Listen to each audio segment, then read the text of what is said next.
Welcome to Country Vision's Equine Educational Event. I'm here to talk to you a little bit about horse supplements. So we know as horse owners that supplements have become very widely used in the industry today. And how as horse owners do we know whether or not that is the right supplement to be using for our animals? Well, we have a pretty simple test for you to do to go through on whether or not that supplement might be the right thing for you. So we're going to talk a little bit today about 4 different things that I'd like for you to take a look at with your supplement on whether or not it might be the right thing for your animal. And to start off with, we're going to talk about it as a test ride. And ride is going to be the important part. Those are our 4 pieces. R stands for research, I stands for ingredients, D stands for dose, and E stands for efficacy. As horse owners, we've bought horses, maybe our first horse. We've known what we wanted, researched it, found the perfect animal, but we probably went and gave it a test ride first. So let's remember that, and let's give those supplements a test ride as well. To start off with, let's talk about research. Let's talk about that R in our test ride. So what does research have to do? There are so many great things about research and a lot of time that goes into things. For our supplements, research might be seeing whether or not we have a change. We might have PhDs or veterinarians involved. We want to go back though and find out whether or not any of that PhD research has been done with repeatable results. What does that mean? Repeatable results are results that can be proven in different ages, possibly different breeds of horses, different disciplines. We want to know that that supplement is providing that answer to the need each and every time that we try to use it. So research is very important to look at. And we're going to relate a little bit, because I work for Purina with Outlast, as research. How much research went into Outlast? Well, there were over 5,200 hours of PhD involved research that went into that product. We had 95,500 field trials where that product went from the research lab out to facilities like Equine Enterprises that we're at today, and has gone into the hands of our customers to see whether or not that research worked. So, of some simple supplements that might be sitting in front of me, and we could have filled the barn. I don't know that Mike and June would have appreciated that, but we could have filled the barn with plenty of other supplements here. How many of them have that much research? Many of them might not even have an hour or 2. It might be some anecdotal research that someone saw, yep, I think this worked, it changed my horse, and it might have only changed one horse. So make sure to take some time, look at the supplement, research the company, and see if they've put that same time and effort into that product.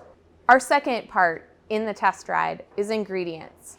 Ingredients. We need to look at whether or not they're going to be something that a horse can actually eat. I see a lot of supplements on the market that have 50 some, maybe more, maybe a few less, different ingredients that I have no idea whether or not a horse can actually eat them.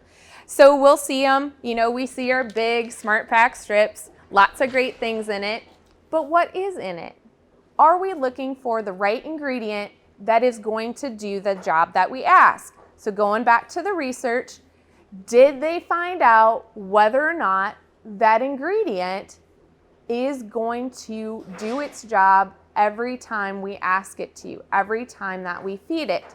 So ingredients, I'm going to go back again to Outlast and talk a little bit about that ingredient. That ingredient is a marine-based calcium source. It's actually derived from seaweed, and we researched different types of that calcium source to find out what was going to work. So many times ingredients are not always the same. There may be an ingredient that has many different versions, and that is very true of Outlast. So when we researched Outlast with Purina, we looked at different grind sizes, so different particle sizes of that product, as well as different sourced products. And we went back to the one that was giving us the repeatable results that we need. In the Outlast supplement, there are going to be only 6 ingredients.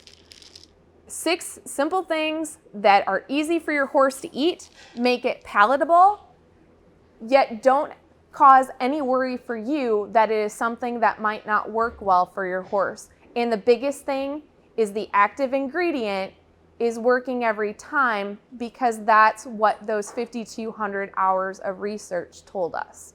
Now on to our third step of our ride test. So we're going to look at the dose. So dose, what does that mean?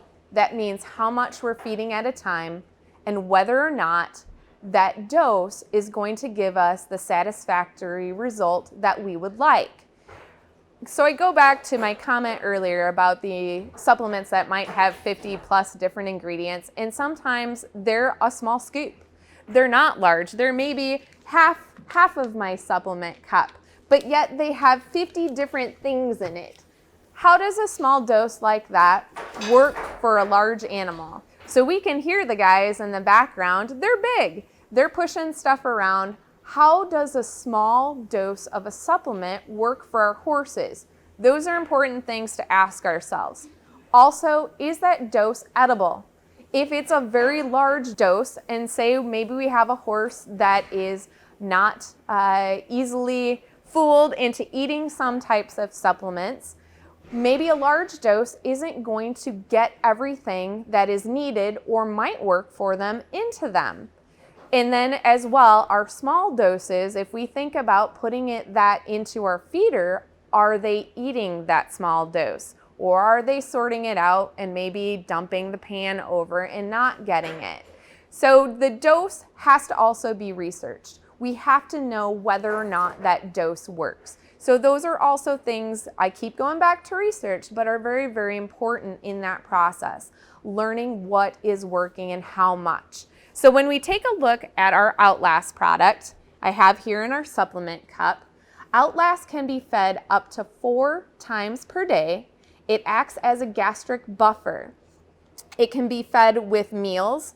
Many of our horse feed products actually contain it, but if we want to top dress it or possibly use it before we're going to ride or trailer our horses, our normal 1,200 pound horse is going to have a 200 gram feeding level.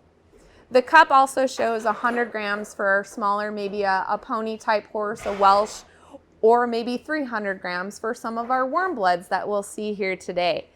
This is a convenient dose. If you think about it, it is something that your horses can eat easily. The form of it is going to blend very well into its feed so they can eat it. And so sometimes we need to think about that as well, because is that dose a small amount of a granular substance? Do I have a finicky horse that doesn't like additions to its feed or doesn't necessarily get a lot of feed? We need to take a look at that. We need to make sure if we're going to feed a supplement that the animals eat it. So that dose size is going to be important to assess every time. And for the last step of our ride process is efficacy. Testing the efficacy of a supplement is very important for you to do at your own facility. Many supplements are going to claim that they can make your horse move better. They might be able to change some digestive upset symptoms. We want to make sure that those supplements are doing their job for you. So it is okay to judge that efficacy when you get it home. I see many supplements that have a great thought process, they have good ingredients, they've done some research behind it, and I've wanted to try them. And I might try them, but I'm going to document whether or not I am seeing the changes that they are claiming, seeing the efficacy in using that product. It is just as simple as saying that this jar is going to make my horse blue. If you get home and feed it for a week and your horse isn't starting to turn a nice shade of periwinkle and in a month a beautiful royal blue, it did not have the efficacy as it claimed. So that's something very important. And many times when I'm working with people at shows with our Outlast supplement, you've heard me talk about the research, the ingredients, the dose. I can get people to see differences with their horse with sometimes just one feeding because of its efficacy, which we know because we researched that. So if you decide to start feeding some supplements, go through that process, find your research, find your ingredients, check the dose, make sure your horse is going to consume that dose, and then get it home and make sure that it is doing the job that you want it to do and that the efficacy of the product is valid. Pretty simple process. Doesn't really take a lot of time, takes a little reading, takes a little research, but it's going to take some research style documents that are not going to be found on social media. They're not going to be found on Facebook. They're not going to be from someone down the road. They're going to be actually researched ones that are documented. They're research reviews. They might take a little time to try to get through. So make sure you're looking for the right type of information when we do the ride test. When we look for the research, those ingredients, the dose, and the efficacy. And if you have any questions, your team at Country Visions Cooperative is here to help you with some of those questions and help you to find the right answers. Thank you for joining us at Purina and Country Visions E3 event. We hope that you gained some information and some knowledge that you can take back to your farm and implement in your stables and with your horses. We know that we covered a lot of interesting details today. Don't forget, that's what your Purina dealers like Country Visions are here to help you with. So feel free to contact Sarah, contact myself, contact someone at the Country Visions Cooperative to help get the answers that you'd like to find for taking care of your animals. But more than anything, we really want to thank our gracious hosts, Mike and June at Equine Enterprises in Reedsville, Wisconsin, for hosting us today. They were more than happy to help us, and they provided you some super great tips for taking care of your horses. So until next time, happy trails.